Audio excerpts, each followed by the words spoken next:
ова издание. Еуфоријата поминува, останува прашањето. Ке постои ли Вардар следната сезона и со каков тим? Репортажа од градот на Козаците. Како православната црква полека го менува животот тука. Свет. Ке избегнат ли САД и Мексико трговска војна? Можни даноци понеделник. Останете со нас.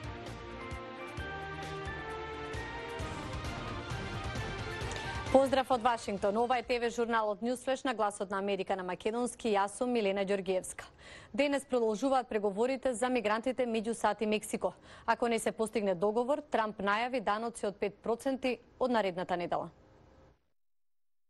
САД го повика Мексико да го лимитира приливот на мигрантиот и во спротивно председателот Доналд Трамп повторно рече дека ќе воведе даноци од 5% на увезените производи од Мексико наредната недела, доколку не се постигне договор. Подпредседателот на САД Майк Пенс рече дека првичните разговори со Мексико неделава биле позитивни, но оти САД сакаат Мексико да ги зголеми напорите во ограничување на мигрантите од Гватемала, Хондурас и Ел Салвадор, кои бараат подобар живот во САД и излез од сиромаштијата и насилството дома. Мексиканскиот министер за надворешни работи изјави дека се уште не е постигнат договор, но оти има напредок.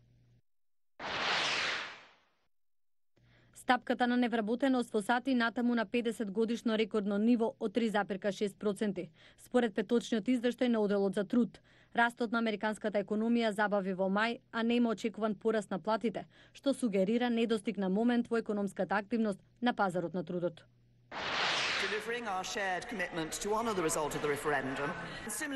Британската премиерка Тереза Меј се повлече од лидерската позиција на конзервативната партија.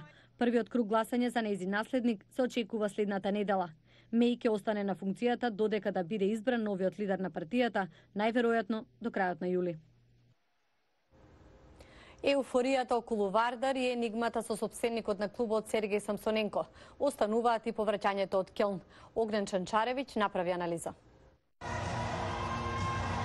Еуфоријата по освоената титула европски шампион полека спласнува и повторно се враќа стравот. Дали Вардар ќе постои следната сезона и со каков тим? Неколкумина клучни играчи веќе потпишаа договори со други клубови, а последните сигнали кои доаѓаат од сооблекувалната тешко може да се протолкуваат. Собственикот на клубот, енигматичниот руски бизнисмен Сергеј Самсоненко во април официјално преку соопштение најави повлекување од клубот, но потоа неофицијално и без соопштение се премисли и најави дека останува. Беше со играчите во Келн, беше и на теренот за да му врачат медаља.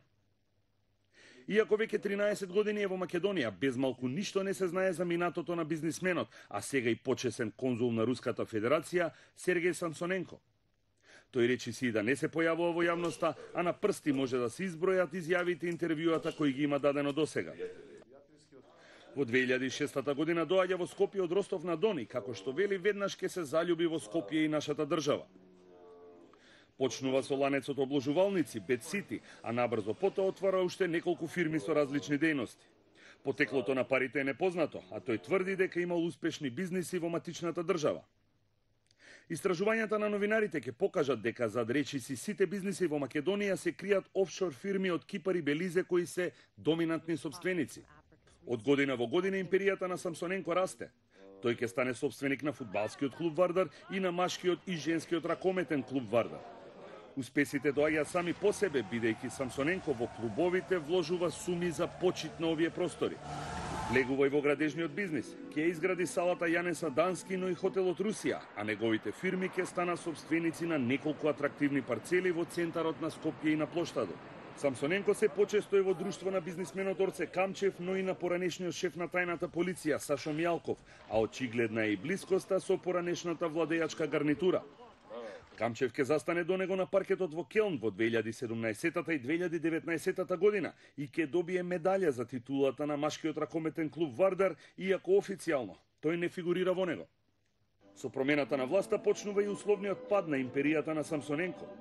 Се погласни се шпекулациите за лукративни и корупцијски скандали поврзани со неговото име, но ниту една надлежна институција во државата нема отворено официјална истрага против него. Инвестициите во спортските клубови се намалуваат за на крајот и да запрат. Женскиот ракометен клуб Вардар згаснува. Фудбалскиот клуб има сериозни финансиски проблеми, исто како и европските шампиони. Фановите ќе се обидат да го спасат преку донации, кои реално не може да дадат сериозна финансиска подпора, а во моментов се бараат спонзори кои би го спасиле клубот од пропаст, а со тоа изгаснување на желбата на стотиците илјади фанови во Македонија, но и во регионот, дека успешната приказна или бајката Вардар, како што често се нарекува, ќе продолжи. Од Скопје, за Гласот на Америка, Огнен Чанчареви. А пошто е познат градот од каде што доаѓа Самсоненко, Ростов на Дон? Рикардо Маркина од Гласот на Америка со репортажа од таму. Погледнете.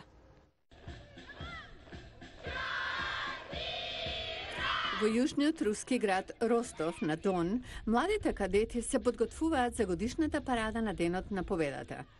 Но овие младенци, кои си днината на руската армија веќе не маршираат пред сликите на починатите советски лидери, сега маршираат пред бистата на Николај II, последниот цар на Русија.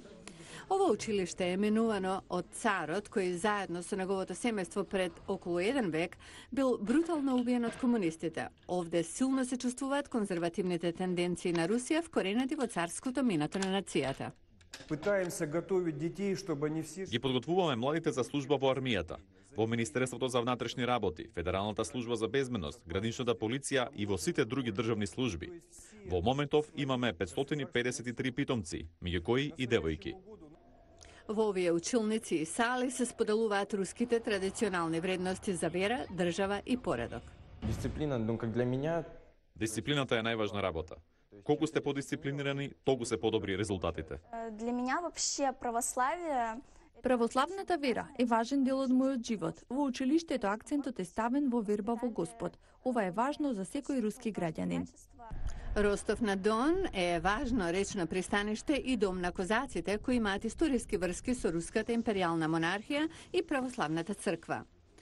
На Новочеркакс, историски главен град на козаците, црквата е полна со кадети кои го слават православниот Великден. За многу од нив, вредностите на Западна Европа се неприфатливи. Тука, екстремно десничарските групи во Бугарија, Србија, Франција и во Германија нашле инспирација и надеж за иднината. Студентка од Чикаго заедно со група колеги истражуваат дали озонската обвивка станува се потенка и колку. Интервјуто со неа го направи Кейн Фарабо. 19-годишната студентка Фатима Гуера е првата што призна дека имовирана во нешто научно. Up there, nerdy. Лете до крај, до Вселената. Гуера изучува астрономија. Уште од средно училиште работи на помали проекти, но со голема цел во планетариумот Адлер. So our main goal was to see... Нашата главна цел е да дознаеме дали озонската обвивка станува се потенка и колку. Мал електронски уред, наречен TinSat, собира податоци да даде одговор на овие прашања. Дизајниран за орбитирање околу Земјата.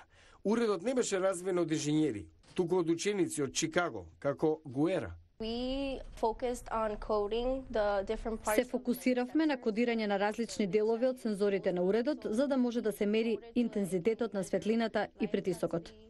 Ова е научно.